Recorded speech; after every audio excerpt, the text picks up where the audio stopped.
काही लोक फक्त मुस्लिम समाजाला त्रास देतात, मशिदीवरील भोंग्यांचा विषय काढतात असं अबू आझमी यांनी म्हटलं आहे। मोठ्या आवाजावरील भजनांवर कारवाई का नाही? कोर्टाचा आदेश सर्व धर्मांना लागू होतो असंही अबू आझमी म्हणाले। तर शिर्डीचा भोंगा देखील काढण्यात आलाय असं किल्लेदार यांनी म्हटलं आहे।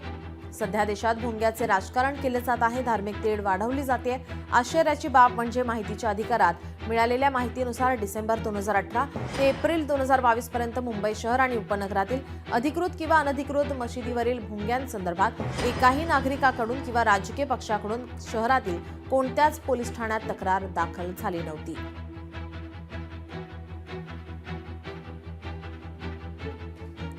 मशिदीवरील भोंग्याचा विषय काढला जातो, मोठ्या आवाजावरील भजनांवर कारवाई का नाही असा सवाल केला गेला आहे।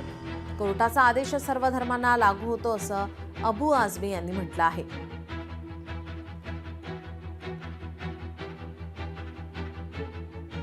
उनको परमिशन मिलना चाहिए डिसिप्लिन का देखते हुए, जो भी वो उसका वायलेशन नहीं करेंगे आप परमिशन को दीजिए। अभी हम मिलेंगे कमिश्नर से 2 दिन बाद, हमारा डेलीगेशन जाने वाला है, लेकिन कानून सबके लिए बराबर। आज तक कोई भी हम कभी आज तक किसी दूसरे धर्म के माइक को बंद कराने के लिए हम नहीं गए, लेकिन हमारे खिलाफ 10 एप्लीकेशन जा रही है इधर उधर। हमारा सिर्फ ये मानना है कि मुसलमानों के खिलाफ जो जानबूझ के ये हो रहा है इसको बंद किया जाए। हम कभी कंप्लेन नहीं करते। मैं यूपी जाता हूं ना, पूरी रात, बहुत सारे यूपी के बैठे होंगे यहाँ पे लोग, पूरी रात कीर्तन बजता है जोर जोर से, कभी आज तक कोई कंप्लेन नहीं हुआ है।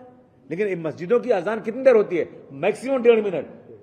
हा विषय सामाजिक विषय, हा धार्मिक विषय नाहीये किंवा राजकीय विषय सुद्धा नाहीये। आम्ही मागेही बोललो होतो की हा सामाजिक विषय आहे। आमचा कुठल्याही धर्माच्या प्रार्थनेला विषय म्हणजे विरोध नाहीये। त्यावेळेला जेव्हा भोंग्याच्या विरोधात आंदोलन झालं आणि जेव्हा काही भोंगे उतरवले गेले काही ठिकाणी, तसे मंदिरावरचेही भोंगे उतरवले गेले। शिर्डी संस्थानाचाही सकाळचा जो काकड आरतीचा भोंगा असतो तोही उतरवला गेला होता। त्यामुळे विषय काय आहे, कुठल्याही धार्मिक स्थळावरून जर भोंगा लावून लोकांना त्रास होत असेल तर त्याला नक्कीच विरोध राहील आणि ते कोर्टाने सुद्धा तसे गाईडलाईन दिलेली आहेत। मुळात अबू आझमींना आता मताच्या राजकारणासाठी निवडणूक समोर पाहून हे सगळं राजकारण करण्यासाठी हे पुन्हा हे असे विषय उकरून ते राजकारण करतायत। यावर राजू वाघमारे यांची प्रतिक्रिया समोर आली, आपण ऐकूयात। अबू आझमी साहेब विसरलेले दिसत आहेत आणि त्यांची स्मरणशक्ती कमी झालेली दिसते।